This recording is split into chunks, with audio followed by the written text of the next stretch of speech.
rei Davi fez uma declaração para Deus uma vez, é o Salmo 65, versículo 2. Ó tu que ouves as orações, a ti virá toda a carne.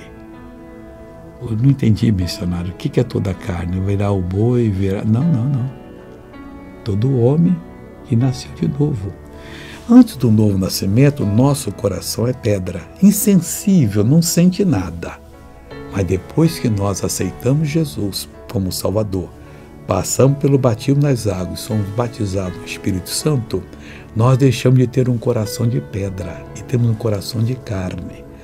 Aí nós vamos vir a Deus e todos os outros virão o tempo todo.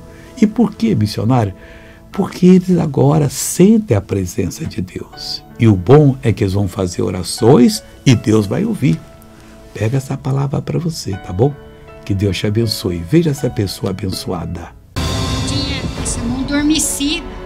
E Quanto tempo ela estava adormecida? já um ano ou mais adormecida. E agora com a oração eu estou liberta. Olha só, pessoal.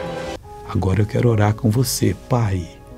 Ajuda-nos a entender que quando nós nos convertemos, deixamos de ser religiosos.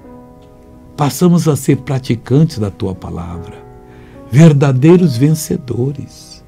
Pai, quantas milhões de pessoas vão se converter se esse meu amigo passar a ser uma pessoa que faz a Tua vontade. Dá essa capacidade para ele, em nome de Jesus.